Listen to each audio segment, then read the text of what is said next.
अस्सलाम वालेकुम, a very good morning from New York Pakistan. मैं हूँ हिना सलमान। आप लोग कैसे हैं? ठीक हैं? सुबह बखैर आप लोगों को।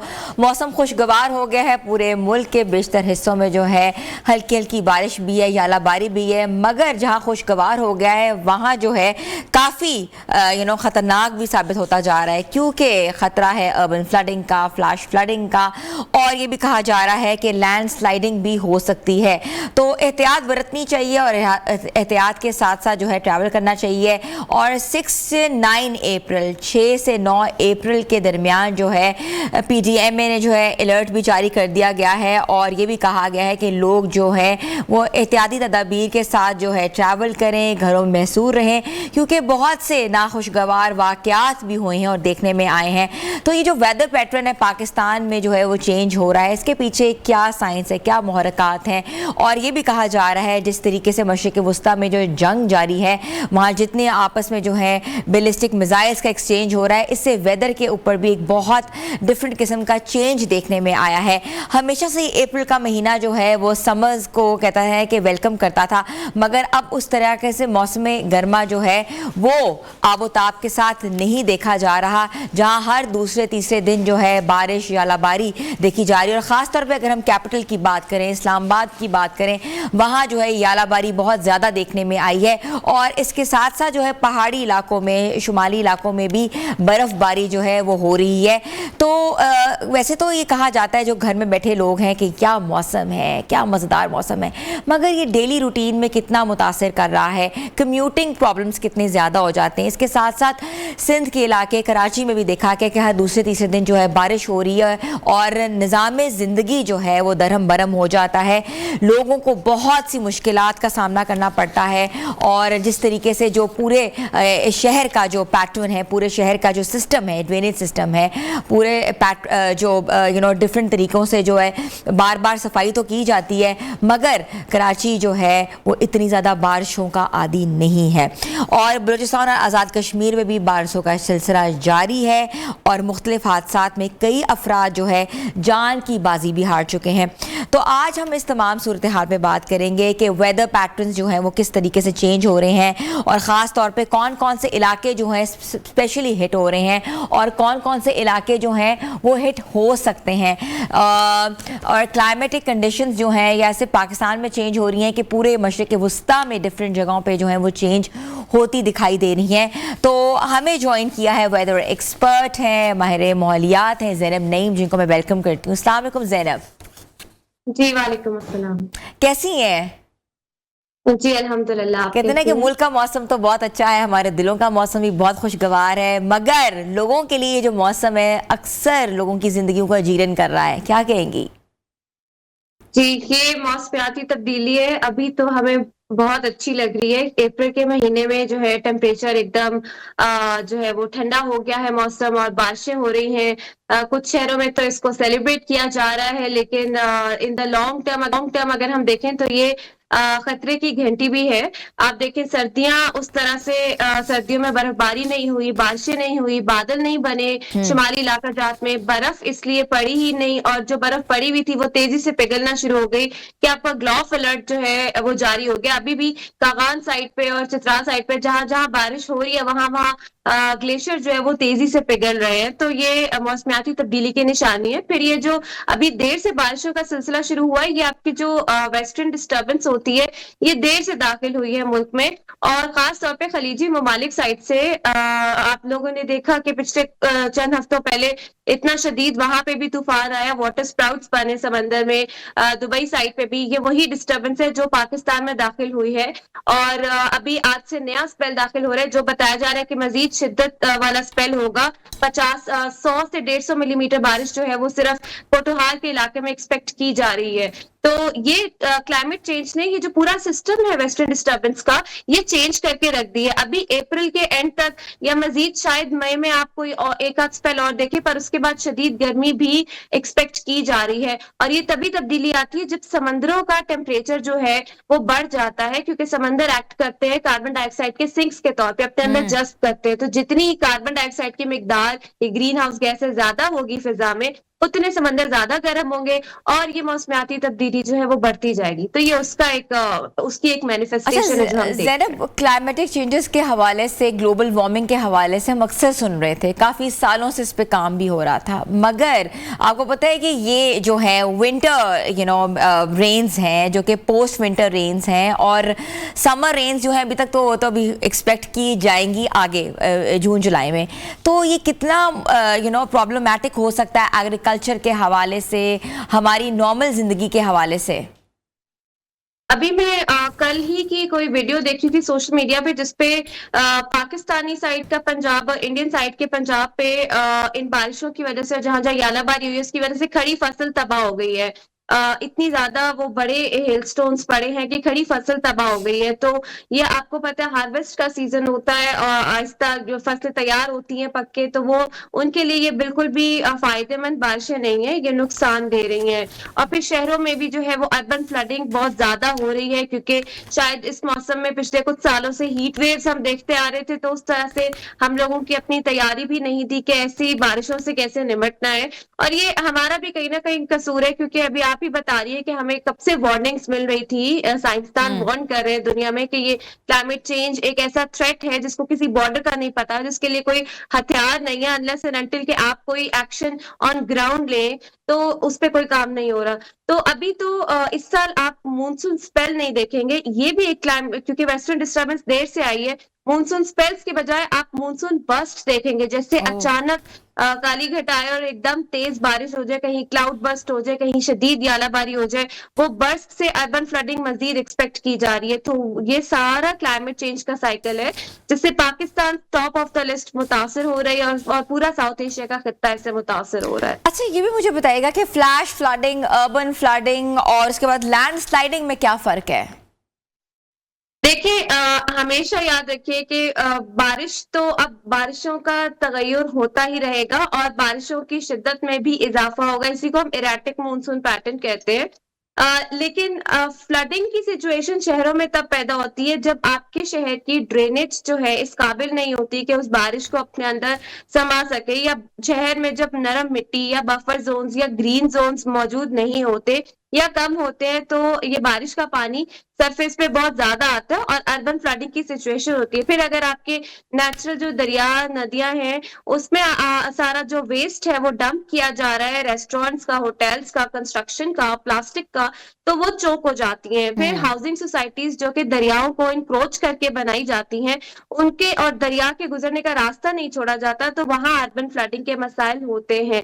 ये अर्बन फ्लडिंग है। और फ्लैश फ्लड अचानक बारिश होती है जब जब आपके शहर इस काबिल ना हो, वहां एकदम से फ्लडिंग की सिचुएशन को आप फ्लैश फ्लड कहते हैं। लैंडस्लाइडिंग पहाड़ों पे जो बारिश होती है जब पहाड़ों पे जंगलात का बफर नहीं होता, जंगल काट दिया जाता है, तो वहां जमीन जो है वो अपनी ग्रिप खोना शुरू कर देती है और वहां बारिशों की वजह से ऊपर से बड़े बड़े पत्थर नीचे आते हैं और सॉइल की लेयर्स नीचे आती हैं, वो लैंडस्लाइडिंग है। ये फर्क है। ठीक है ज़ैनब, एक और चीज़ जो कि मैं पढ़ रही थी, आप मुझे बेहतर बता सकती हैं इस हवाले से, कि जो मशरिक़ वस्ता में जो जंगी हालात हैं इनकी वजह से भी जो है वेदर पैटर्न चेंज हुआ है। Is it like that? Basically जब मशरिक वस्ता में ये जो ऑयल रिफाइनरीज पे जो अटैक हुआ है और इवन स्ट्रेट ऑफ हॉर्मुज में भी जो ऑयल टैंकर्स पे अटैक होते हैं, तो ऑयल रिफाइनरीज जब फटती हैं उनमें से केमिकल्स बहुत निकलते हैं जिसमें सल्फर डाइऑक्साइड का और ये नाइट्रस ऑक्साइड और ब्लैक कार्बन और सूट होते हैं। ये हवा में जाते हैं तो हमारी फिजा की मुख्तलिफ लेयर्स होती है, अगर ये फिजा की एक लेयर में जाके तहलील हो जाए तो ये आहिस्ता आहिस्ता हवा के साथ, वेस्टर्न डिस्टर्बेंस के साथ हमारे साउथ एशिया के खित्ते में दाखिल हो जाते हैं पोल्यूटेंट्स। इसलिए आपको महकमा मौसमियात ने वार्निंग भी दी थी कि ईरान में जो अटैक हो रहे हैं उसकी वजह से पोल्यूशन जो है यहाँ आ सकती है, जो कि आती है। इससे ये होता है कि आपका वो जो ब्लैक कार्बन है, काले जर्रात, वो ग्लेशियर्स पे सेटल हो जाते हैं, उससे गर्मी अपने अंदर ज्यादा एब्जॉर्ब करते हैं, यहाँ तक कि वो जमीन पे भी सेटल हो तो वो अपने अंदर गर्मी ज्यादा रेडिएशन एब्जॉर्ब करते हैं सूरज की, क्योंकि काला रंग एब्जॉर्ब करता है। उससे रीजनल वार्मिंग का खतरा है कि आपके खित्ते का टेम्परेचर मजीद बढ़ जाएगा। और बदकिस्मती से इस साल हमने देखा है कि जनवरी, फरवरी, मार्च, यहाँ तक कि अप्रैल में भी इन बारिशों के अलावा आपका डे टाइम टेम्परेचर और नाइट टाइम टेम्परेचर मामूल से ज्यादा रिकॉर्ड होता रहा है। तो इस वजह से भी, जंगी हालात की वजह से भी ये मजीद सिचुएशन एग्जैसरबेट हो सकती है या बिगड़ सकती है, तो ये एक्सपेक्टेड है। अच्छा ज़ैनब, ये भी बताइएगा कि आगे आने वाले महीनों में जो कि आपके क्रूशल मंथ्स होते हैं, जिसमें जून जुलाई अगस्त का महीना होता है, तो उसमें टेम्परेचर कितना बढ़ने का खदशा है?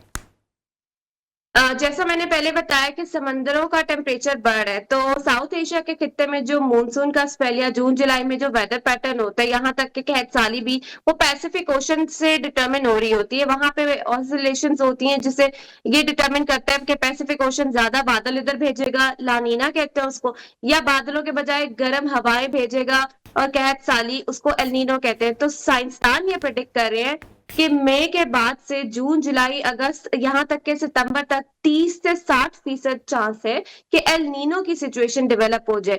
यानी कि कहत साली के अलावा शदीद गर्मी 50 डिग्री तक टेम्परेचर जो है वो एक्सपेक्ट किया जा सकता है। और ओह। वेट बल्ब की सिचुएशन आती है। वेट बल्ब होता है, पिछले साल भी हमने देखा था कि जब नमी मजीद बढ़ जाती है और आपको अगर 45 डिग्री सेल्सियस है तो आपको 50 फील हो रहा होता है हम्म। और गर्मी की शिद्दत में मजीद इजाफा होता है। लेकिन इसका ये मतलब नहीं है कि बारिशें नहीं होंगी, मानसून के स्पेल्स नहीं आते। ऐसी सिचुएशन में अचानक जो है वो काली घटाएं आती हैं और कन्वेक्टिव रेनफॉल हम कहते हैं, क्लाउड बर्स्ट हो जाते हैं या हेल स्टॉर्म आ जाते हैं और हम्म। फ्लैश फ्लडिंग के खतरात होते हैं।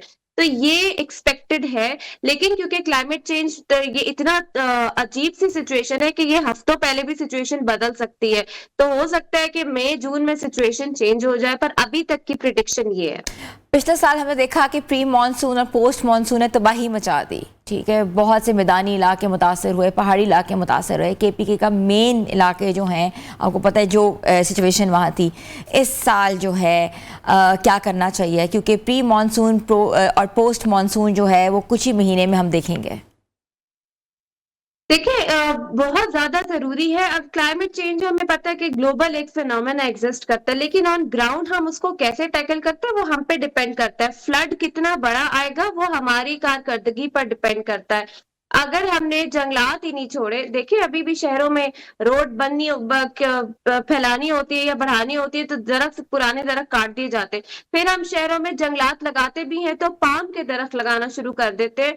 हम दुबई नहीं है, हम पाकिस्तान है और हमारे लोकल दरख्त हैं जिनको हमें लगाने की जरूरत है। फिर इसके अलावा जो आपके ग्रीन बफर जोन्स हैं या जहां जहां दरिया है वहां वहां से जंगल काटा जा रहा है, तो ये मामला। फिर वेस्ट मैनेजमेंट जो है वो नहीं है। फिर शहरियों को एंगेज करके जो है प्रोएक्टिव अप्रोच नहीं ली जाती कि सैलाब आने वाला है या बारिशों का खतरा है तो आपको क्या करने की जरूरत है। हमेशा जब सैलाब आ जाता है उसके बाद रेस्क्यू ऑपरेशन होते हैं। फिर हमारे बजट में क्लाइमेट बजट टैगिंग फेडरल तक तो है, सूबों तक जो है क्लाइमेट बजट टैगिंग को फैलाना होगा और डिस्ट्रिक्ट से यूनियन काउंसिल लेवल तक एडेप्टेशन प्लानिंग करने की जरूरत है, ताकि हम अपने शहरों को इस काबिल बना सके कि वो मौसमियाती तगय्युर को जो है बर्दाश्त कर सके और अपने लोगों को जो है अवेयरनेस दे।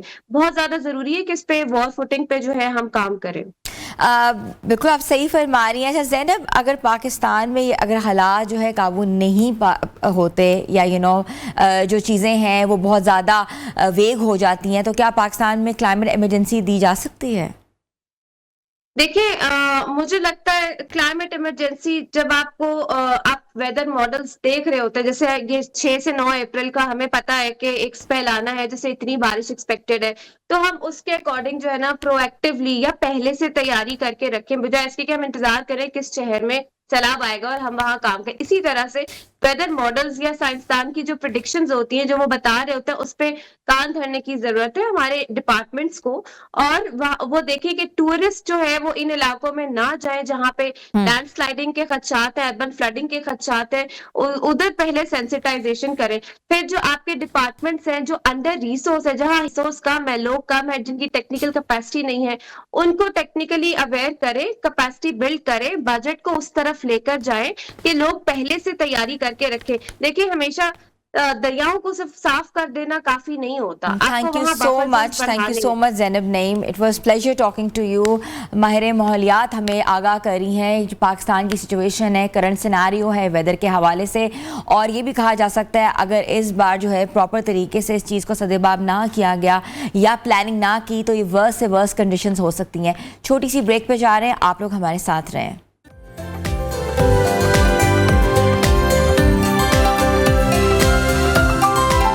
वेलकम बैक व्यूअर्स आलमी सियासत में नज़र डालते हैं, जहां डोनाल्ड ट्रंप ने ईरान के खिलाफ इंतहाई धमकी आमेज ट्वीट की है। और ये ट्वीट जो है एकदम से वायरल इसलिए भी हुई है क्योंकि उन्होंने जो अल्फाज इस्तेमाल किए हैं वो वाकई तौहीन आमेज ज़बान का इस्तेमाल करना जो है वो एक सदर को जो है वो जेब नहीं देता। और इसके साथ साथ जो है ये भी कहा जा रहा है कि उन्होंने कहा कि मशरिक़ वुस्ता तनाज़ा हफ्तों में नहीं बल्कि दिनों में हल होना चाहिए और ख़ास तौर पे स्ट्रेट ऑफ हॉर्मज़ को खुलवाना चाहिए। वो बार बार स्ट्रेट ऑफ हॉर्मज़ के खोलने पर जो है वो धमकी आमेज़ अलकाब इस्तेमाल कर रहे हैं, ट्वीट कर रहे हैं। और इसके साथ साथ कुछ बड़े पॉलिटिशियंस ने जो कि सेनेट से ताल्लुक़ रखते हैं, अमरीकी कांग्रेस से ताल्लुक़ रखते हैं, उन्होंने उनको पागलपन का दौरा भी कहा है कि इनको पागलपन का दौरा पड़ रहा है और पागल करार भी दिया है। तो ये क्या हो रहा है, किस हद तक हम जा चुके हैं, ये जो लड़ाई है मशरिक़ वुस्ता में ईरान वर्सेस अमेरिका की, और जहाँ जहाँ जो है बीच में जो है इसराइल जो है जिसने बार बार जो है अमेरिका को दबाव दिया, अमेरिका को प्रेशराइज किया कि वो ईरान पे अटैक करें। और ये जंग जो है 20 से 25 दिन हो गए हैं, ये जंग जो है अभी जारी है। मगर अभी हमने देखना है कि ऊँट किस करवट बैठेगा और ये तमाम हालात जो है मशरिक़ वुस्ता में जो ख़तरनाक कशीदगी इख्तियार कर गए हैं और क्या क्या होने वाला है, क्या क्या हो सकता है, हम इस पर बात करेंगे। और हमारे साथ मौजूद हैं माहिर मशरिक़ वुस्ता अमूर मंसूर जाफर साहब, जिनको मैं वेलकम कर रही हूँ। अस्सलाम वालेकुम। जी वालेकुम अस्सलाम जी। कैसे हैं मंसूर जाफर साहब? ठीक हैं? खबरें तो ठीक नहीं आ रही लेकिन हम सब ठीक हैं। बस सबको ठीक रहना चाहिए। बिल्कुल ऐसा ही है। अच्छा, डोनाल्ड ट्रंप की जो धमकी आमेज ट्वीट जो हमने देखी है और इस पे लोग बड़े किस्म के मीम्स भी बना रहे हैं, आप इसको किस पस मंज़र में देख रहे हैं? ये ट्वीट जो है ये कितनी गहरी है, कितनी डेप्थ रखती है और क्या होने वाला है? बस ये डेप्थ और इसका जितनी भी लंबाई चौड़ाई है वो अखलाकियात से गिरी हुई तो हो सकती है, लेकिन इसमें कोई ऐसा मैसेज नहीं है। ये इस नौयत की धमकियां डोनाल्ड ट्रंप साहब माजी में भी देते रहे हैं और उनका एक वतीरा है, लेकिन इस बार उसको उन्होंने अपनी जो हकीकी मानों में जो अखलाकी तरबियत है उसका भी साथ मुजाहरा किया है। और खुद तो शर्मसार हुए ही हैं, पता नहीं हुए हैं ये नहीं हुए हैं, लेकिन अमेरिका और अमेरिकी अवाम को जरूर शर्मसार किया है कि वो एक ऐसे मसनद पर फायज हैं कि जो अमेरिकी अवाम के वोट से मुंतखब हुए हैं और उसके बाद जिस नौयत की वो जुबान इस्तेमाल कर रहे हैं और जिस नौयत की धमकियां वो इस्तेमाल कर रहे हैं वो कम से कम उनके इस मनसब के शाया निशान नहीं है। तो ऐसी सूरत हाल में मैं समझ रहा हूँ कि इस वक्त यानी जो भी अमेरिका का एक इंटरनल एहतसाब का मैकेनिज्म है इस नौयत की हरकत पे, वो यकीनन एक्टिवेट होना चाहिए। और उसके बारे में बहुत सारे जो सेनेटर्स हैं, बहुत सारे जो सियासतदान हैं, वो इस बारे में गौर भी कर रहे हैं कि दस्तूर की कुछ ऐसी दफात हैं कि जिनको इन्वोक करते हुए उनके खिलाफ इस नौयत की जो मुग़ल्लज़ात बकने पे है वो कार्रवाई भी हो सकती है। लेकिन मैं समझता हूँ कि कार्रवाई तो उनके खिलाफ यकीनन होगी, वो शायद अब ना हो लेकिन आने वाले दिनों में जो उनका एक इंतखाब है, मिड टर्म इंतखाब, उसमें शायद हकीकी मानों में जो लोगों का गम गुस्सा और खासतौर पे जो मुंतखब अरकान का गम गुस्सा है वो किसी न किसी हाई पीक पर होगा और वो अपना वो हक इस्तेमाल करेंगे कि जिसके नतीजे में आगे चल के डोनाल्ड ट्रंप साहब जो है वो इम्पीच भी हो सकते हैं और उनका ये मौजूदा जो सियासी कैरियर है ये वंस फॉर ऑल खत्म भी हो सकता है। लेकिन बहरहाल उससे साथ साथ जो मैसेजिंग वो करने की कोशिश कर रहे हैं अपनी ट्वीट्स के जरिए, उसमें भी उन्हें कोई ऐसी खातरखा कामयाबी नहीं हो रही। But that is very below the belt. उनको जेब नहीं देता being president of such a big country, वो इस तरह की अल्फाज इस्तेमाल करें। जी, तो अब जो मैसेजिंग वो करने की कोशिश कर रहे हैं उससे भी ईरान जो है वो कोई मरूब नहीं हो रहा, क्योंकि ईरान तो बिल्कुल खम ठोक के सामने खड़ा है और वो उन्हें कह रहा है कि जी आप ठीक है, हमारे ग्रिड उड़ाइए, हमारे पुल उड़ाइए, फिर उसके बाद जवाब हम देंगे। और उसके लिए जो उन्होंने एक लंबी लिस्ट तैयार कर रखी है उनके इत्तेहादियों के बड़े बड़े पुलों की, इसी तरीके से डीसैलिनेशन प्लांट्स की, बड़े बड़े डाटा सेंटर्स की, बड़े बड़े उनके दीगर जहाँ पे स्ट्रेटेजिक मकामात हैं उनकी, तो वो भी इस वक्त मीडिया के जरिए यकीनन डोनाल्ड ट्रंप साहब तक भी पहुंची होगी, वो शेयर हो चुकी है। तो इसलिए डोनाल्ड ट्रंप साहब अपना जो भी प्लान है वो कहते हैं कि तो तीर आजमा हम जिगर आजमाएंगे। तो ईरान का तो इस वक्त ये वतीरा है, वो कह रहे हैं कि हम बिल्कुल तैयार हैं, आप अपनी कार्रवाई का आगाज कीजिए, हम आगाज नहीं करेंगे, हम एक जवाब देंगे, हम दिफा करेंगे और दिफा के हक में हम जो भी हमारे पास वसाइल हैं बन पड़ेगा हम उन्हें इस्तेमाल करेंगे। लेकिन मैं समझता हूँ कि इसके साथ साथ अभी आपने नोट किया होगा कि उनकी ये जो धमकियां में ट्वीट, उसके बाद एक उन्होंने कोई मजीद डेडलाइन में भी एक दिन का इजाफा किया है। और डेडलाइन का इजाफे की बुनियादी वजह यह है कि जो बैकएंड पे एक डिप्लोमेसी जारी है, खासतौर पे ईरान और ओमान के दरमियान आबनाए हुर्मुज के कंट्रोल के हवाले से, वहां से बड़ी अच्छी खबरें जो हैं वो आ रही हैं। अगर से अभी उनको कोई फाइनलाइज नहीं किया गया, लेकिन एक ऐसा अरेंजमेंट कि जो शायद दुनिया के लिए और बिलखुसूस अमेरिका के लिए जो काबिल कबूल हो, उस ज़िमन में कुछ बातें जो हैं वो तरतीब दी जा रही हैं। और यही वजह है कि उसके साथ साथ दीगर मीडिया जराए ये भी रिपोर्ट कर रहे हैं कि शायद उन बातों को जमीन पे इम्प्लीमेंट करने के लिए कोई 45 दिन का एक अबूरी फायरबंदी जो है, जो ट्रूस है, उसका भी, उस पर भी मुज़ाकरात जारी हैं। उसके हवाले से भी नेगोशिएशन जो है वो जारी हैं। इस वक्त बड़ी ही हेक्टिक डिप्लोमेसी, क्योंकि प्रॉब्लम यह है कि डोनाल्ड ट्रंप साहब अपनी इस नौयत के ट्वीट्स के जरिए एक ऐसा फोक क्रिएट कर देते हैं कि जिसके नतीजे में एक ऐसा ये नहीं आप कह लीजिए पर्दा पड़ जाता है वो पूरी मीडिया रिपोर्ट्स के ऊपर, कि सिर्फ और सिर्फ उनके ये मुगल्लज़ात ही डिस्कस होने लग जाती हैं, जो हकीकी मानों में जो डेवलपमेंट्स हो रही होती है बैकएंड पे वो पस पुस चली जाती हैं। लेकिन उसका एक फायदा ये भी है कि बहुत सारी चीजें जो प्री मैच्योर डिस्कस नहीं होनी चाहिए, कम से कम वो इन पीस एंड जिसे कहना चाहिए वो एक सीक्रेसी डिस्कस हो जाती है। अब भी इस वक्त ये जो 2020 है, इन पर मुज़ाकरात जारी हैं। और बिलखुसूस ये जो इस वक्त डोनाल्ड ट्रंप साहब की जो ट्वीट्स की जो कल्चर है या जो उनके जो मामलात है, वो असल में उस दबाव की निशानदेही करती है जो दाखिली तौर पे उन्हें मौजूद उन पर है, और उसके साथ साथ खित्ते के वो इत्तेहादी जिनको उन्होंने अपने मुख्तलिफ सिक्योरिटी अम्ब्रेला के नाम पे लूटा है, उनके डॉलर लूटे हैं, उनके पेट्रो डॉलर लूटे हैं, और आज उनको फिर तही दामा छोड़कर जो है वो खित्ते से दुम दबा के भागने की कोशिश कर रहे हैं, जिस तरीके से वो अफगानिस्तान और इराक से भागे थे। तो ऐसी सूरत हाल में मैं समझता हूँ जो दबाव उन मुल्कों की तरफ से है कि आपने हमारे साथ किया गया है और अब आप करके कहाँ जा रहे हैं, इस चीज को किसी किनारे लगा के जाए किसी तरीके से। अब डोनाल्ड ट्रंप साहब से क्योंकि मामला जो है उस अंदाज से संभल नहीं रहे, तो वो अपनी खजालत और अपना वो गुस्सा जो है वो इस नौयत की धमकियों और इस नौयत की जुबान इस्तेमाल करके जब वो निकालते हैं, जो उनके एक नफसियाती खलजान की निशानदेही करता है। अब तो बहुत ज्यादा तकरीबन 100 के करीब ऐसे क्लिनिकल फार्माकोलॉजिस्ट हैं कि जिन्होंने एक किताब लिखी है, जो माहिरीन नफ्सियात मंसूर जाफर साहब, हम यहीं से शुरू करेंगे। हम एक छोटी सी न्यूज ब्रेक पे जाना है, हम वापस आपकी तरफ ही आ रहे हैं। व्यूअर्स, छोटी सी ब्रेक पे जा रहे हैं, स्टे विद अस।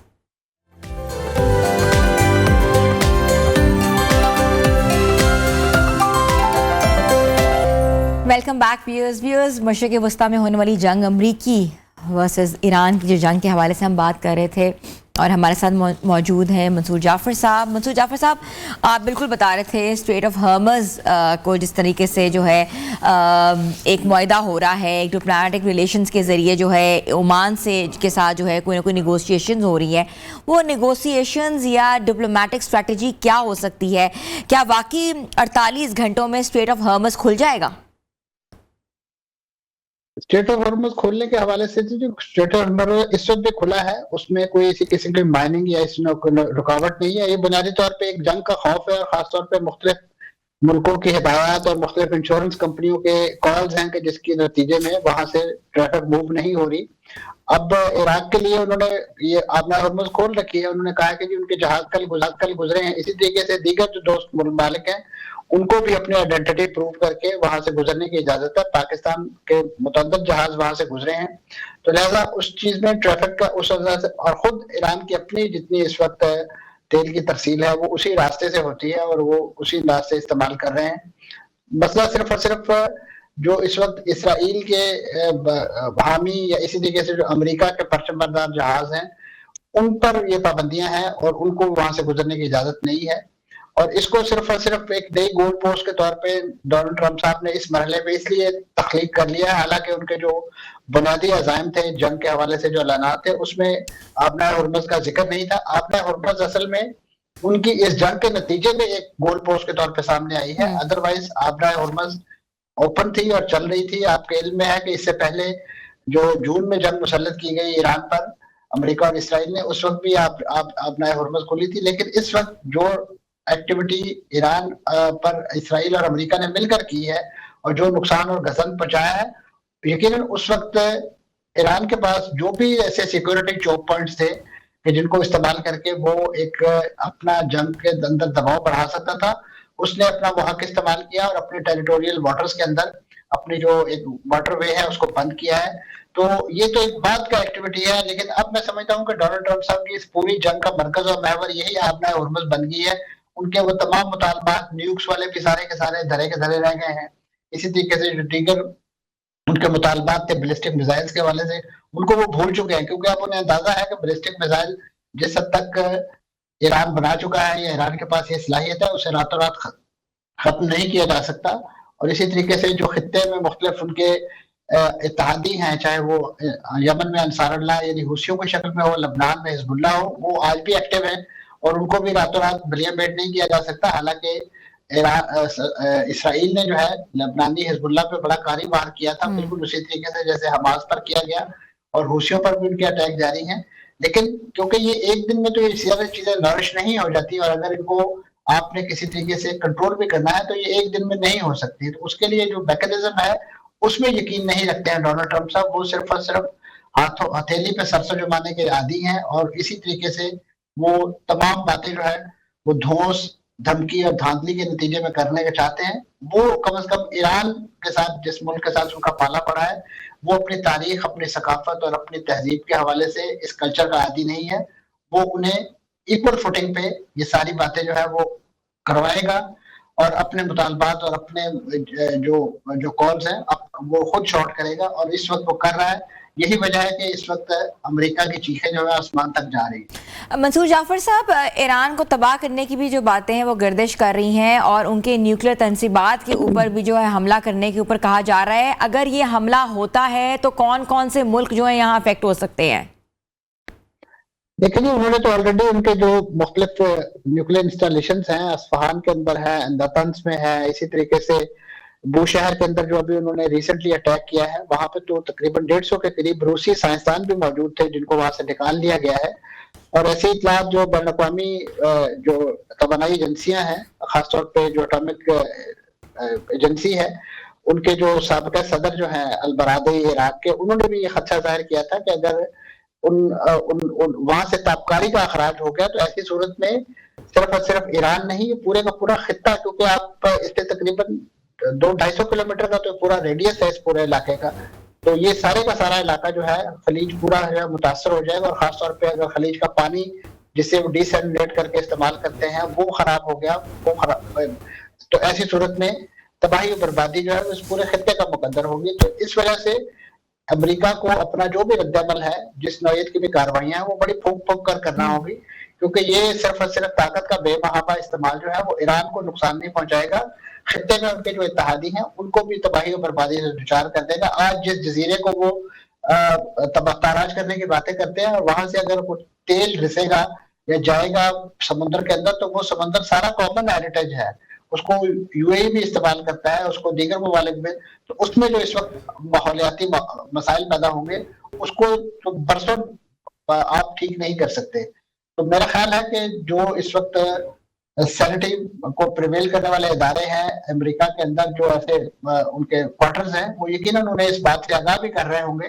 और यही वजह है कि वो, क्योंकि उनका मिजाज एक जिद्दी बच्चे वाला है, और वो उसी जिद में, लेकिन उनके साथ साथ जब उन्हें इस नौयत का फीडबैक दिया जाता है तो उन्हें बात समझ नहीं आती, तो वो फिर अपना गुस्सा, जो अपनी परेशानी जो है वो इस नौयत की ट्वीट्स और इस नौयत के मुगलजात और धमकियों के नतीजे में जो है वो सामने लाते हैं, जिससे न सिर्फ ना एक मकाम और स्टेचर जो है वो कम होता है, बल्कि खुद पूरे का पूरा जो प्रोसेस है, खासतौर पे अमेरिका का पूरा सिस्टम जो है। बहुत बहुत शुक्रिया मंसूर जाफर साहब हमारे साथ मौजूद थे और हमें मशरिक़ वस्ता की सिचुएशन से आगाह कर रहे थे। जिस तरह उन्होंने बताया है कि अमरीकी हुकाम की जो ट्वीट है जिसने जो असर डाला है, मगर उसके बरक्स जो रेपरकशंस हो सकते हैं आज उन्होंने हमें बताया है। छोटी सी ब्रेक पे जा रहे हैं, आप लोग हमारे साथ रहें।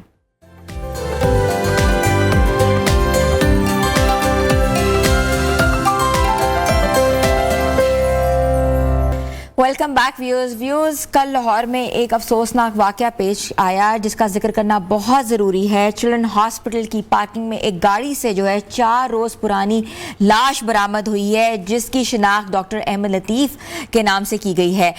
ज़राए के मुताबिक ये बताया जा रहा है कि डॉक्टर अहमद हेमेटोलॉजी के शोबे से वाबस्ता हैं, और हैरानकुन बात यह है कि इतने बड़े अस्पताल की पार्किंग में 4 रोज से गाड़ी वहां खड़ी हुई थी और लाश गाड़ी के अंदर थी, मगर किसी ने ये मालूम करने की कोशिश नहीं की गई ये गाड़ी क्यों खड़ी गई है और इसमें कौन बैठा हुआ है, या गाड़ी जो है वो बिल्कुल खाली है या इसमें किसी की लाश पड़ी हुई है। और इसके साथ साथ ना सीसीटीवी फुटेज जो है वहां से किसी ने देखी, ना किसी मुतलका डॉक्टर ने राब्ता किया, ना सुपरिटेंडेंट ने राब्ता किया, ना ये बताया गया कि वो डॉक्टर ड्यूटी पे है या घर में मौजूद है, और ना ही घर वालों ने जो है वो राब्ता करने की कोशिश की गई और अस्पताल इंतजामिया से कि डॉक्टर अहमद इस वक्त कहाँ मौजूद हैं, किस हालत में मौजूद हैं और क्यों नहीं अपना फ़ोन उठा रहे या उनका फ़ोन ऑफ है। ये तमाम सवालात जो हैं ये एक बहुत इंपॉर्टेंट चीज़ के ऊपर निशानदेही करते हैं कि हम कितने बेहिस हो चुके हैं अपनी अपनी ज़िंदगियों में, हमें किसी की फिक्र ही नहीं है। और इसके साथ साथ ये कि ऐसे तमाम वाक़यात मैंने पिछले दिनों देखे, एक कराची में आपको पता है एक बड़ी मशहूर एक्ट्रेस का वाक़या हुआ और वो उनकी लाश जो है वो 4 से 6 महीने पुरानी जो है एक फ्लैट से बरामद की गई, मगर तो एक ऐसी पब्लिक प्लेस पे जहां लोगों का तांता बंदा होता है, पार्किंग में गाड़ियां आ रही होती हैं जा रही होती हैं और साथ साथ गार्ड्स वहां खड़े होते हैं, एक एक नंबर प्लेट के एवज वो एक चिट एक पर्ची जो है वो देते हैं जिससे पता लगता है ये गाड़ी इन हुई है, ये गाड़ी आउट हुई है। तो ये सब चीज़ें तमाम चीज़ें क्या हैं, इसके पीछे कौन से मुहरकात हैं, ये वाकई अल्लाह ना करे कोई मर्डर तो नहीं है, ये वाकई कोई खुदकुशी तो नहीं है। हम इस तमाम चीज़ों के ऊपर आज बात करेंगे और सबसे इंपॉर्टेंट चीज़ है ये खबर जो है न्यूज़ ने सबसे पहले ब्रेक की थी और हमारे रिपोर्टर जिन्होंने ये खबर ब्रेक की थी हमारे साथ हैं मोहसिन नियाज अमान साहब, जिनको मैं वेलकम कर रही हूँ। अस्सलाम वालेकुम मोहसिन। वालेकुम अस्सलाम।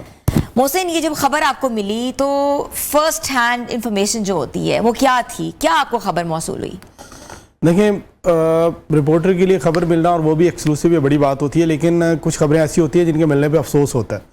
यानी मैं अब खाना खा रहा था तो मुझे एक दोस्त की कॉल आई, उसने कहा यार यहाँ पे ये मामला आ गया, तो एक लाश मिली है गाड़ी के अंदर पड़ी हुई है और अभी हमने उसको देखा और अभी पुलिस वगैरह या इंतजामिया वगैरह भी नहीं पहुँचे, वो पहुँच जाएंगे थोड़ी देर।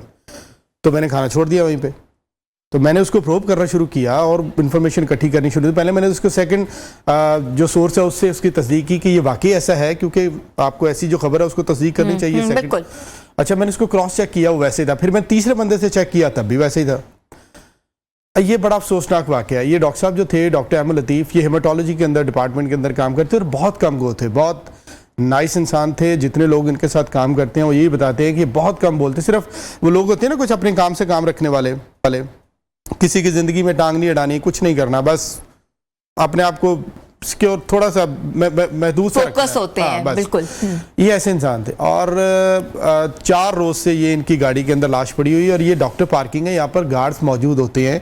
मॉर्निंग और इवनिंग के अंदर जो डीएमएस साहिबान आते हैं सिक्योरिटी के या सिक्योरिटी इंचार्ज जो नाइट शिफ्ट में होते हैं, मॉर्निंग शिफ्ट में होते हैं, वो कंटिन्यूस गाड़ियों को चेक करते रहते हैं कि यार इसमें ये गाड़ी कब से खड़ी है। जो गार्ड है उसको पता होता है कि 1 घंटे से खड़ी है, आउट होता है। हाँ, बिल्कुल, ये 1 घंटे से खड़ी है या 1 दिन से खड़ी है। और 4 दिन से अगर गाड़ी खड़ी है, डॉक्टर उसमें, अच्छा फिर ये भी नहीं कर सकते आपके ये डॉक्टर हॉस्टल में रहते हैं, हॉस्टल में तो थे ही नहीं, हॉस्टल वालों की गाड़ी खड़ी रहती है, लेकिन ये हॉस्टल की पार्किंग भी नहीं थी। ठीक है। और 4 रोज से एक ही डायरेक्शन में एक ही जगह पे गाड़ी खड़ी है और आप उसको देख नहीं रहे उसमें क्या है, वैसे ही बंदा चेक कर लेता है ना।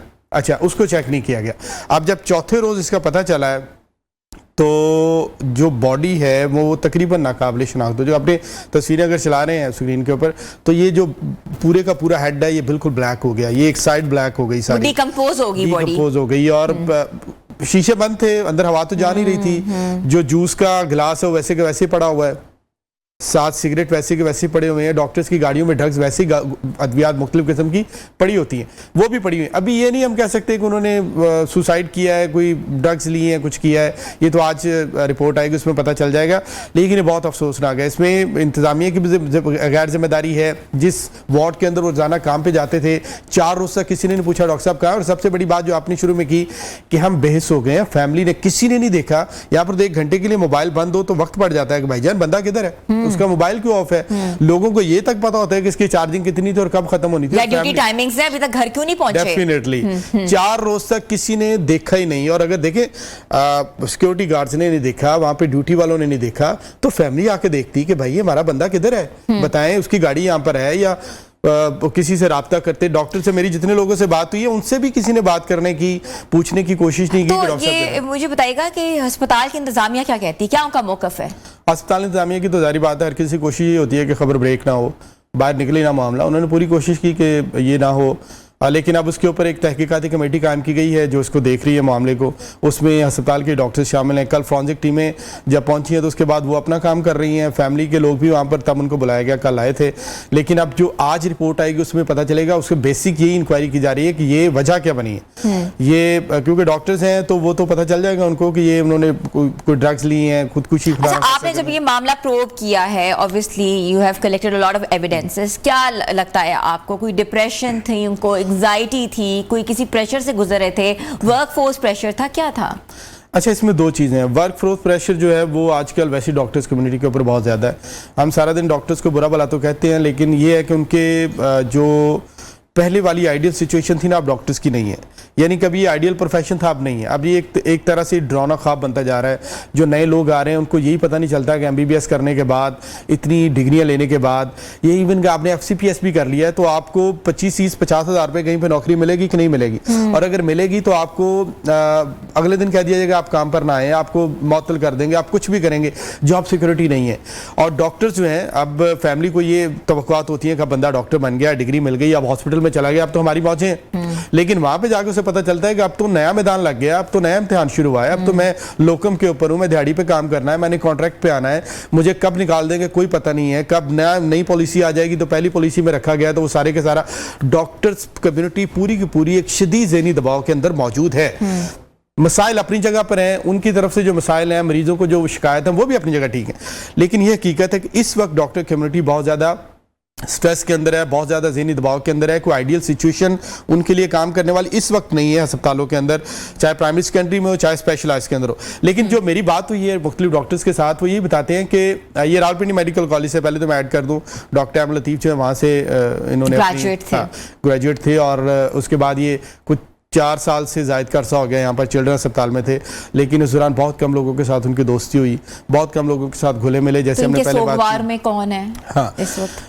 जो मुझे बताया गया वो ये है कि इनकी शादी हुई थी, लेकिन अनफॉर्चुनेटली वो कायम नहीं रह सकी। उनकी कोई बेटी भी है एक, लेकिन ये बहुत ज़्यादा स्ट्रेस में रहते थे। अभी कुछ पिछले दिनों से जो इनके दोस्त बता रहे हैं वो ये है कि काफ़ी रोज़ से काफ़ी ज़्यादा ज़हनी दबाव के अंदर थे। फैमिली प्रॉब्लम्स भी इनको थी, जो डॉक्टर्स के प्रॉब्लम्स हैं वो तो अलग हैं, लेकिन ये तवक्को कोई नहीं कर रहा था कि ये होगा। और इनके बारे में डॉक्टर्स जो हमें बता रहे हैं, इनके दोस्त बता रहे हैं, वो ये भी नहीं सोच रहे थे कि डॉक्टर साहब ऐसा कुछ कर सकते हैं, उदाहरण खासे अपनी ज़िंदगी को खुद ही ख़त्म कर लेंगे, कोई ड्रग्स ले लेंगे, अपनी जान खुद ही दे देंगे। लेकिन ये हुआ क्या, ये तो इंक्वायरी रिपोर्ट में पता चलेगा। लेकिन जो भी हकायक हैं वो छुपेंगे तो नहीं, सामने तो आएंगे। वर्क जो प्रेशर है वो अपनी जगह है, जो डॉक्टर्स की ड्यूटीज़ का प्रेशर है वो अपनी जगह है, फैमिली प्रेशर, ये सारी चीज़ें मिलके, और फिर सारे हम मिलके, जैसे आपने कहा, हम बेहिस्से हैं, हम वैसे भी एक दूसरे को उतना ही याद रखते हैं जितनी हमें ज़रूरत है। बिल्कुल ऐसा ही है। अच्छा मोहसिन, CCTV फुटेज कोई सामने आई है कि किस वक्त डॉक्टर साहब जो हैं वो गाड़ी में बैठे हैं, वो रात का वक्त था, दोपहर का वक्त था, या सुबह अर्ली मॉर्निंग का वक्त था? कोई ना कोई तो CCTV फुटेज होगी ऑब्वियसली। CCTV फुटेजेस हैं, लेकिन जैसे मैंने पहले बताया कि ये नहीं हो रही, दे नहीं रहे, और वो यही इंतजामिया ये चाह रही है कि जो इंक्वायरी करेंगे उसकी रिपोर्ट को पब्लिक करेंगे। लेकिन ये 4 रोज पहले मॉर्निंग में अपनी ड्यूटी के ऊपर आए थे और उसके बाद ये गाड़ी के अंदर जहाँ बैठे हैं वहीं पे इन्होंने थोड़ा सीट को पीछे किया, रिलैक्स करने की कोशिश की।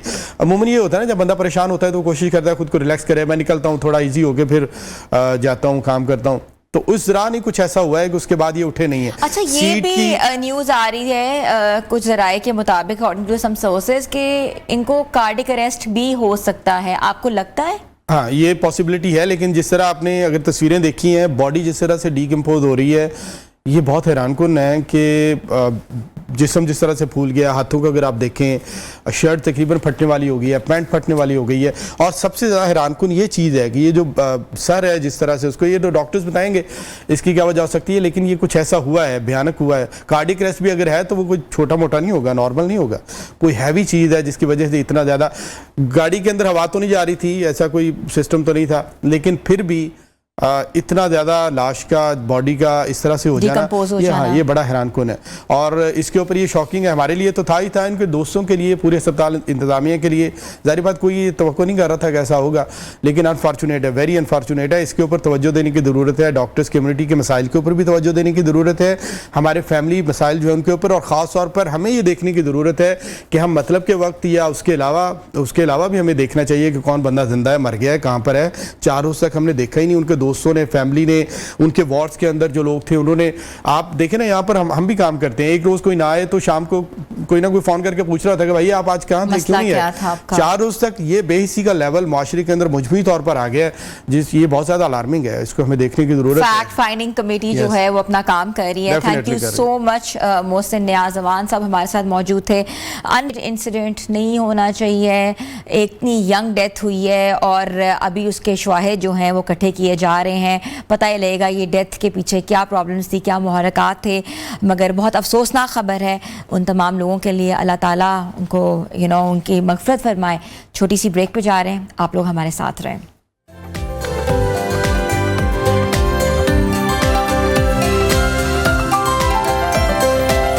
वेलकम बैक व्यूअर्स, हम रोज़ अपनी रोज़मर्रा की ज़िंदगी में सेहत को अच्छा रखने की कोशिश करते हैं, लेकिन हम वाकई अपने जिस्म के उन अहम तरीन अज़ा का ख्याल रखते हैं जो कि हमारा ख्याल रखते हैं। ये चीज़ जो है मापना बहुत ज़रूरी है।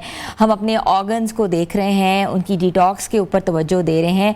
हमारे अक्सर अज़ा जो होते हैं कि हमें पता ही लगता कि काम करना छोड़ जाते हैं, ऐसे खामोश कातिल होते हैं जो कि कोई सिम्टम्स नहीं आते, मगर हमारे लाइफस्टाइल की वजह से वो इतने मुतासर होते हैं कि जब वो एंड पे आए होते हैं तो हमें एहसास होता है कि कुछ ना कुछ अलार्मिंग है, कोई ना कोई गलती हम कर रहे हैं जिससे हमारी जो ज़िंदगी है, हमारा जो लाइफस्टाइल है वो भी मुतासर हो रहा है और हम अच्छा फील नहीं कर रहे। हम बात कर रहे हैं जिगर की, जिसको लिवर कहते हैं। बहुत इंपॉर्टेंट ऑर्गन है जहाँ डिटॉक्स होता है, पूरे जिस्म का जो गलत और कहते ना कि फासूदा मादा होता है वो खारिज किया जाता है और लिवर की डिटॉक्सिफिकेशन जो है बहुत ज़रूरी होती है। लिवर साफ़ रहेगा, शफाफ रहेगा तो आपका जिस्म जो है वैसे ही तरोताज़ा रहेगा।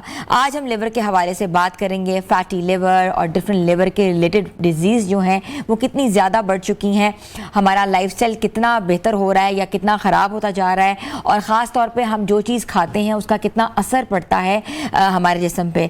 तो आज हम इस हवाले से भी बात करेंगे। हमारे साथ मौजूद है माहिर तिब अताउर रहमान साहब, जो हमारे शोज़ में पहले भी हमारे साथ होते हैं और हमें बहुत ज़बरदस्त किस्म की बातें बताते हैं, खासतौर पे रेमेडीज़ के हवाले से। अस्सलाम वालेकुम जी। वालेकुम सलाम। कैसे हैं आप? अल्लाह का बड़ा एहसान, अल्हम्दुलिल्लाह। अच्छा, लिवर के ऊपर हमने पहले कभी नहीं बात की, आज हम बात कर रहे हैं काफ़ी अरसे के बाद। लिवर जो है इसकी डिटॉक्सिफिकेशन कितनी ज़रूरी होती है और लिवर का काम होता क्या है? जी बिस्मिल्लाहिर्रहमानिर्रहीम।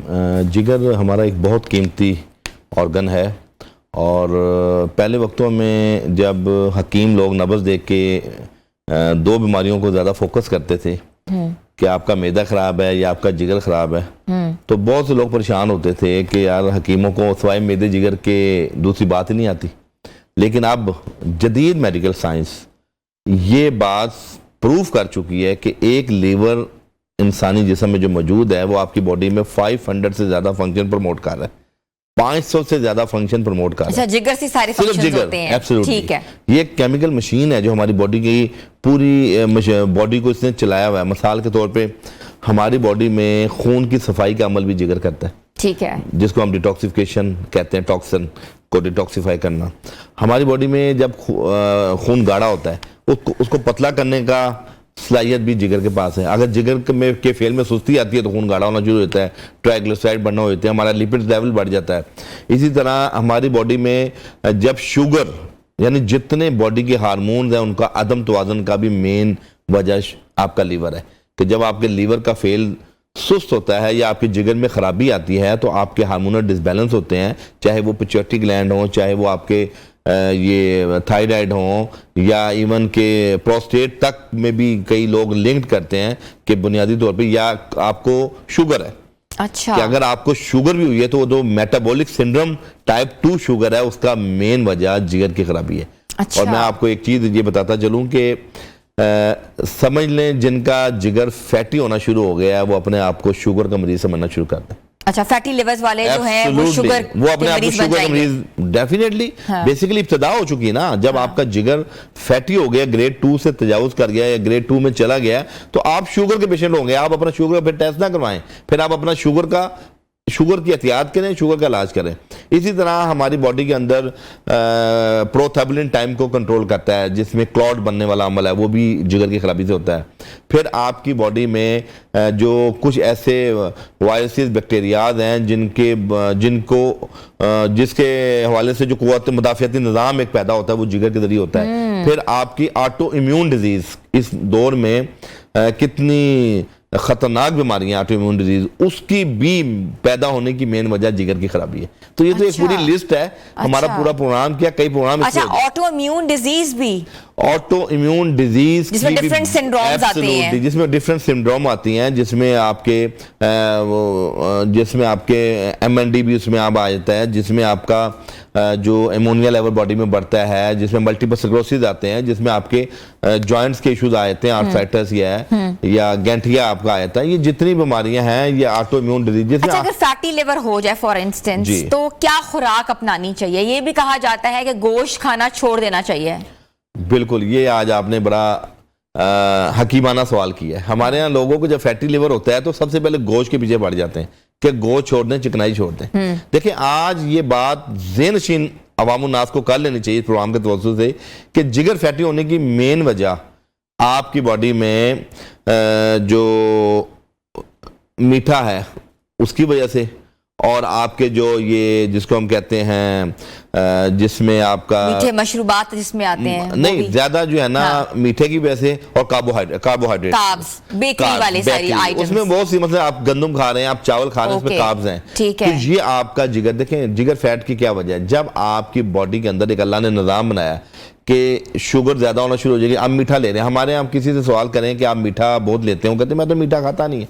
वो बोतल पी रहे होते हैं, उसको मीठा कंसीडर नहीं करते। हाँ, वही कार्बोनेटेड ड्रिंक्स सारी आ जाती हैं बीच में। इसी तरह कुछ लोग जनाब वो बिस्किट या बेकरी ले रहे हैं, उसमें भी मीठा होता है, वो उसको नमकीन समझ लेते हैं। आप नमकीन बिस्किट खा रहे होते हैं, लेकिन उसके अंदर कार्बोहाइड्रेट्स की बहुत ज्यादा कैलोरीज भी मौजूद है और बहुत ज्यादा तादाद भी मौजूद है।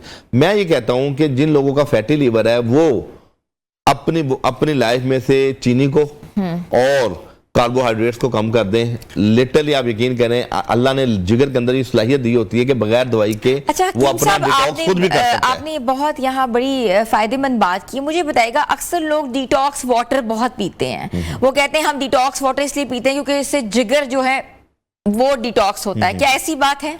100% बिल्कुल सही कह रहे हैं। पूरी दुनिया के अंदर लिवर डिटॉक्स के हवाले से हर कंट्री के अंदर मुख्तलिफ रेसिपीज चलती हैं। पाकिस्तान का जो मौसम है, इस मौसम में हमारे यहाँ 8 माह गर्मी पड़ती है, 8 से 9 माह लगा लें, बल्कि अब 10 माह देख लें। 2 माह ठंड होती है, 1 माह पीक पे ठंड होती है और 1 माह जरा दरमियाना मौसम होता है। लेकिन 7-8 माह गर्मी है, तो हमें अपने जिगर का बहुत ख्याल रखना है। हमारे पास देखें, अल्लाह रब्बुल इज़्ज़त ने कुछ फल, अनाज, सब्जियों में नेचुरल डिटॉक्स का अमल भी रखा हुआ है। लेकिन तिब के अंदर अल्लाह पाक ने मिसाल के तौर पे एक सब्जी है जिसको हम खीरा कहते हैं। खीरा अल्लाह पाक की ऐसी नेमत है कि जो आपके लिवर के डिटॉक्स के लिए दुनिया की बेहतरीन चीज है। इसी तरह जीरा सफेद एक किचन रेसिपी है जो आप खानों में इस्तेमाल करते हैं। एक जीरा है, एक हर्बल इंग्रेडिएंट्स कह लें, किचन रेसिपी कह लें, वो आपके जिगर को डिटॉक्स करने में दुनिया की बेहतरीन चीज है। अच्छा, आप मुझे डिटॉक्स की रेमेडी बताएं, क्या इस्तेमाल करना चाहिए, क्या डालना चाहिए? जी, मैं आपको बताता हूँ। आप तकरीबन 1.5 लीटर की बोतल ले लें। 1.5 लीटर की बोतल में आधा खीरा, उसको आपने छिलकों समेत उसको मन से धो लेना है। आधा खीरा उसको लंबाई में कट करके उस बोतल में डाल लें। ठीक है।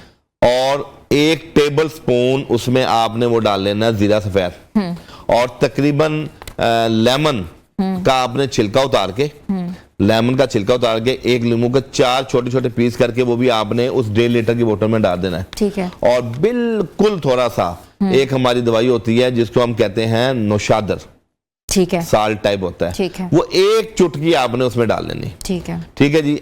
और आप यकीन कीजिए, अच्छा हाँ, उसमें 5वीं चीज आप पुदीना भी डाल लें। पुदीना के 10, 15, 20 पत्ते डाल लें। ठीक है। ये 5 चीजों को आप 1.5 लीटर पानी में रात को भिगो के रख दें, और अगले दिन सुबह से लेकर और मगरिब तक ये आपने वक्फे से अपना जो भी आप पानी पीना चाहे, ऐसा ये पानी है, एज अ वाटर आप यूज करें, एज अ वाटर इसको यूज कर लें।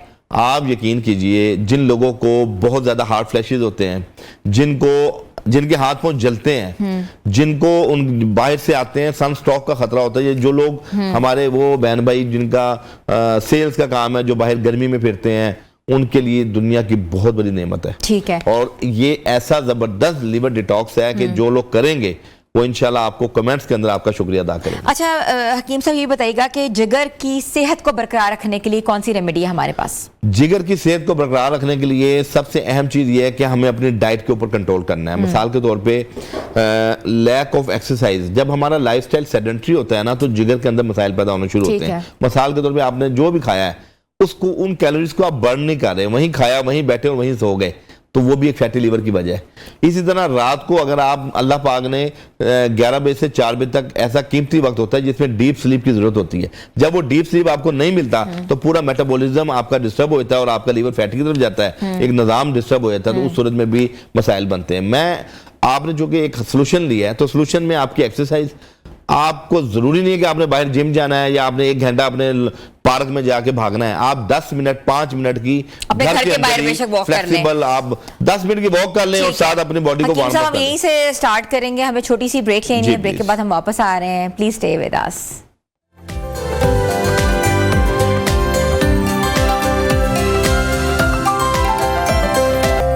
Welcome back viewers. आज हम बात कर रहे हैं सेहत के हवाले से, जहां जो है जिगर एक बहुत इम्पॉर्टेंट रोल अदा करता है हमारे पूरे जिस्म में।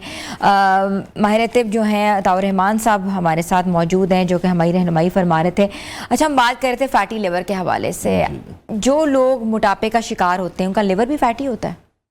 ज़रूरी नहीं कि हर मोटा शख्स उसका लिवर फैटी हो। मिसाल के तौर पे आपको पता है इंटरनेशनली 14 रीज़न है मोटापे की, ओबेसिटी की।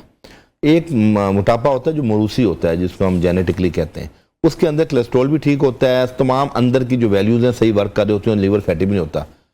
तो इसलिए हर मोटा शख्स ये ना तस्वुर करे कि उसका लिवर फैटी होगा।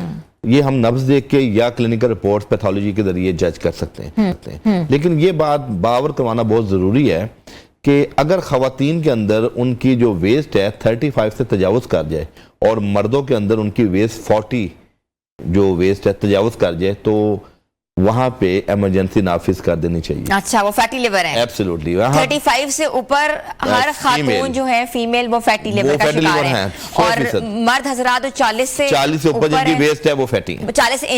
40 इंच की बात कर रहा हूँ मैं, वेस्ट की बात कर रहा हूँ। वेस्ट डेफिनेटली इंचेस में होती है, तो वो अपने ऊपर दफा 144 नाफिज कर लें। और दफा 144 जो हेल्थ के वाले से है वो ये है कि आप फास्टिंग की तरफ चलें। ये तो सारी खवातीन तो आज बैठ के अपनी वेस्ट नापेंगी। नहीं, रियली देखें, ये बहसियत मजमूई हम आपको तजर्बे और मुशाहिदे की बात बता रहे हैं और आप देख लें। इंपॉर्टेंट चीज बताई आज आपने। हम लोग चूंकि जाहिर बात है 60, 70, 80 पेशेंट डेली देखते हैं, तो उन पेशेंट्स में हमें यही चीजें तो मॉनिटरिंग को मिलती है। कुछ चीजें आपने थ्योरी पढ़ी होती है, जब प्रैक्टिकल लाइफ में आते हैं तो आपको बहुत सी चीजें वहां समझ आती हैं तिब की। तो अल्लाह की रहमत से हिकमत के अंदर मोटापे का भी इलाज है और अकॉर्डिंग टू टेम्परामेंट और अकॉर्डिंग टू रीजन हम ट्रीट करते हैं। मतलब मोटापे में भी जैसे आपने पूछा, फीमेल्स में अगर पीकॉस के इश्यूज हैं, पीसीओएस के, कॉन्स्टिपेशन भी मोटापे की वजह है। ब्रेन के अंदर हमारे सेल्स होते हैं हाइपोथैलेमस, उसके अंदर उसकी पीएच डिस्टर्ब हो तो मोटापा होता है। आप जेनेटिकली मोटापा, थायराइड होता है, थायराइड है, वो हार्मोन्स का है, फैटी लिवर है, यानी कोई रीजन है उसको आप उसके असबाब को दूर कर दें तो अलामत दूर हो जाती है। मोटापा बेसिकली खुद बीमारी नहीं है, बहुत सी बीमारियों का पेशखेमा है।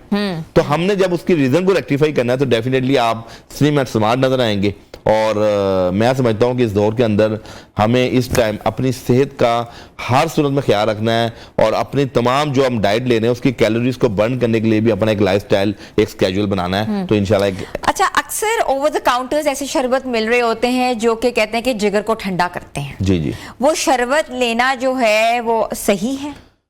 देखिए, माजरत के साथ आजकल जितने जिगर के अमराज और गुर्दों के अमराज पैदा हो चुके हैं उसकी एक बड़ी वजह कलर ड्रिंक्स, सिंथेटिक जूसेस और कोला ड्रिंक्स है। इसमें दूसरी राय नहीं है। अगर लोग देखें, पहले वक्तों में हमारा डिटॉक्स, हमारे जो अतिब्बा और हमारे जो बुजुर्ग खवातीन माएँ, वो बच्चे जब बाहर से आते थे उनको नमकीन शिकंजीबी पिलाती थी। अब नमकीन शिकंजीबी के अंदर मेन इंग्रेडिएंट्स लेमन होता था और उसके साथ जो सोडियम लेवल आपका डिस्टर्ब होता था तो वो आपको काला नमक, काली मिर्च और साथ जो पिंक साल्ट का एक मिक्सचर बनाया होता था और वो एक चुटकी डाल के तो बच्चों को पिलाते थे। आपको इलेक्ट्रोलाइट्स आपके पूरे हो जाते थे। हाँ जी, उससे आप चाकू से बंद हो जाते थे। आज शिकंजबीन का ट्रेंड ही नहीं, और शिकंजबीन आप यकीन करें लेमन आपके लिवर का डिटॉक्स किडनी की डिटॉक्स करने में दुनिया की बेहतरीन चीज है। इसका जो सिट्रिक है वो आपकी बॉडी किडनी को इन्फ्लेमेशन को ठीक करता है और किडनी की इन्फेक्शन को क्योर करता है। बिल्कुल ऐसा ही है। अच्छा, मुझे ये भी बताइएगा कि आपने बताया कि फैटी लिवर की वजूहात क्या है, मसाइल क्या है, मगर ग़िज़ा जी जी, अगर हम एक डाइट प्लान उनका बनाते हैं जिनको फैटी लिवर इश्यूज हैं, तो आप सुबह दोपहर शाम की मुनासबत से मुझे बताएं क्या खाना चाहिए। जी बिल्कुल, इसमें मैं बहसियत मजमूई एक मोटी मोटी सी कुछ बातें बता देता हूँ कि जिन लोगों का फैटी लिवर है हफ्ते में 2 दिन वो जौ का दलिया लेंगे। जौ का दलिया, हाँ, वो तलबीना की शक्ल में ले लें या जौ की रोटी की शक्ल में ले लें। और दूसरा ये कि गंदम की रोटी, जो 2 रोटी खाते हैं तो वो फिर 1 रोटी खाएं, साथ सालन या सैलड ज्यादा ले लें, 1 रोटी खाएं जो लिवर फैटी के मरीज हैं। कोल्ड ड्रिंक्स, कोला ड्रिंक्स और खाने के बाद पानी पीना जहर कातिल है। अच्छा, खाने के बाद पानी नहीं पीना, ये लिवर फैटी की एक बहुत बड़ी वजह है। हमारे यहाँ लोग खुश खाना है, तर खाना है और 1-1, 2-2 गिलास पानी खाने के बाद पी लेते हैं, जिससे हमारी तबीयत भारी बोझिल होती है, ब्लोटिंग होती है और जो खाना हमारा बर वक्त हजम होना है वो तादेर में चला जाता है। इसी तरह जो हम लोग चीनी की शक्ल में बहुत सी हमारे घरों के अंदर या मार्केट के अंदर ऐसा मीठा मौजूद है जो हमें बहुत डिलीशियस लगता है, लेकिन उसके पीछे जो चीनी है, सिंथेटिक चीनी है, वो भी हमारे फैटी लिवर का बायस है। तो हमें उसकी जगह शक्कर या गुड़ का इस्तेमाल करना है, चाहे वो आप चाय में ले लें, दूध में ले लें, या कोई भी घर में आपने मीठा बनाया है, गुड़ वाले चावल बेहतरीन चीज़ है तो वो थोड़े बहुत आप ले लें। इस तरह मुख्तलिफ और चीज़ें। अच्छा, पानी का इंटेक फैटी लिवर वाला तकरीबन 12 से 12 गिलास तक तो कंपलसरी है। 10 से 12 गिलास पानी इससे ऊपर ना पिए। ये डिपेंड होता है आपकी फिजिक पे, आपकी हाइट पे और आपकी जो प्यास पे या आपकी जॉब डिस्क्रिप्शन पे। अब हम ये नहीं कहेंगे कि एक बंदा बाहर गर्मी में काम कर रहा है तो उसको हम पानी नहीं रोक सकते, वो उसके अंदर हर 1 घंटे बाद पानी की उसको प्यास लगेगी। एक बंदा एसी में बैठा हुआ है तो डेफिनेटली उसको हम बार बार हर। अच्छा हकीम साहब, लिवर ट्रांसप्लांट बहुत ज्यादा हो रहा है, जी जी, बहुत ज्यादा देखने में भी आया है, इसकी वजूहात क्या है? लिवर ट्रांसप्लांट की सबसे अहम वजह यह है कि हमने कुदरत की बनाई हुई चीज़ों को छोड़कर उनसे इनहराफ किया है, तो हमने केमिकल की चीज़ों को अडॉप्ट कर लिया। आज बच्चा कुदरती चीज़ें, आज हम अपना नाश्ता देखें, अपने दोपहर का खाना देखें, अपना रात का खाना देखें, तो कौन सी ऐसी ग़िज़ाएं हैं जो आपको तक़वियत दे रही हैं, जो आपको एनर्जी दे रही हैं। इवन कि जो प्रोटीन हम खा रहे हैं मुर्गी की शक्ल में, क्या वो आपको प्रोटीन, हेल्दी प्रोटीन बॉडी में दे रहा है? आपको मैं मजे की बात बताऊं कि सारी दुनिया जिगर के मरीज को प्रोटीन मना करती है, मैं लोगों को कहता हूं आप प्रोटीन खाएं। देखें जी, आप जब हेल्दी प्रोटीन लेंगे तो आपका फैटी लिवर ठीक होगा। फैटी लिवर की जो कॉन्सेप्ट है वो हम लोगों ने गलत समझ लिया है। हमारे यहाँ जिसका जिगर फैटी होता है वो पहले गोश्त छोड़ देता है कि मैं गोश्त खाता हूँ। भाई उसका कोई, आप अपने चीनी छोड़ें, कार्बोहाइड्रेट्स छोड़ें, फिर आपको फायदा होगा। और दूध दही खाना चाहिए? दूध दही की मिकदार, दही तो थोड़ी बहुत आप ले सकते हैं, प्रोबायोटिक्स में वो आ जाएंगी, लेकिन जो दूध है उसको आप अच्छी तरह उबाल के, छान के, उसकी बलाई उतार के, तो वो आप 1 कप तक दूध ले सकते हैं। अच्छा, चिकनाई वाली चीजें होती है जिसमें चीज होती है, क्रीम होती है और घी होता है, आप अलाउ करते हैं? देखें, जितनी मैंने आपको बताया सिंथेटिक चीजें हैं, चाहे वो ऑयल में हैं, पहले वक्तों में हमारे यहाँ लोग सरसों का ऑयल यूज करते थे, उनके जिगर भी ठीक होते थे, दिल भी ठीक होता था। पहले वक्तों में देसी घी इस्तेमाल होता था। देसी घी आपको पता दुनिया की बेहतरीन चीज है। आज से 10 साल पहले तक लोग देसी घी के ऊपर बहुत बोलते थे कि देसी घी खाने वाले दिल के मरीज बन जाते हैं। आज अमेरिका की FDA जो लेबोरेटरी है उसने अप्रूव कर दिया कि आपकी बॉडी के अंदर अगर बेहतरीन चिकनाई है तो वो देसी घी की चिकनाई है। आज यानी देखें, हम ये हकीकत बात है। और पहले वक्तों में लोग देसी घी में खाना बनाते थे तो वो हार्ट फेलियर और दिल के मरीज नहीं होते थे। आज दुनिया के विटामिन और कैल्शियम, मैग्नीशियम से भरपूर ऑयल हमारी मार्केट में आ चुके हैं और उतने ही हम लोग, कोलेस्ट्रॉल भी बढ़ रहा है, जिगर भी फैटी हो रहा है। तो ये केमिकल वाली ज़िंदगी से मैंने आपको बताया कि हमें बाहर निकलना है, हमें एक्सरसाइज करनी है, हमें सब्जियां भी खानी है। अल्लाह ने किसी फल में अनाज, किसी में कैल्शियम है, किसी में मैग्नीशियम है, किसी में जिंक है। देखें, हमारी सब्जियों में फाइबर बहुत मौजूद है। हमारी सब्जियां रेफ्रिजरेंट होती हैं, मसाले के तौर पर कद्दू है, शलजम है, बैगन है, ये सारी सब्जियों में अल्लाह पाक ने कोई ना कोई, इसी तरह फल देख लें जो तरबूज है, दुनिया का बेहतरीन फल है। हमारे एक टाइफाइड जिन बच्चों को बचपन में होता है, जिसको और इतना तेज बुखार हो जाता है कि बच्चों को फिट्स पड़ना शुरू हो जाते हैं, तो हमारे ब्रेन के हाइपोथैलेमस जो बॉडी की पीएच को कंट्रोल करते हैं, उसको सेका लग जाता है। तो वाइट तरबूज एक ऐसा फल है जो उस उसको नॉर्मलाइज करता है। ठीक है। तो वहां बच्चों के फिट झटके भी खत्म हो जाते हैं और हमारी बॉडी की जो डिहाइड्रेशन के इश्यूज हैं वो भी रेक्टिफाई होते हैं। तो तरबूज इस सीजन में आ रहा है, बेहतरीन चीज है। खीरा हमारे पास मौजूद है, बच्चों लेंगे एक खीरा ठीक है। सलाद के तौर पे बच्चे लें या बड़े जो भी हैं वो लें, उसमें उनको फायदा होगा। इसी तरह हमारे पास एक टिप के अंदर एक चीज होती है जरिश्क। जरिश्क ये काली मिर्च की तरह बराबर जो है ना खट्टे मीठे से दाने होते हैं, अक्सर हमारे फ्रूट केक के ऊपर भी वो ना ठीक है। उसकी कोटिंग की होती है। जरिश्क दुनिया की बेहतरीन चीज है, अगर वो एक ठीक है। चम्मच सुबह शाम ले लिया जाए आपका जिगर ठंडा बेहतरीन वर्क रहेगा, करेगा और आप बेहतरीन रहेगा। रेफ्रिजरेट बहुत बहुत रहेंगे। शुक्रिया, हमारे साथ मौजूद है माहिर रहते बताओ रहमान साहब, आपने उनकी गुफ्तगू सुनी है।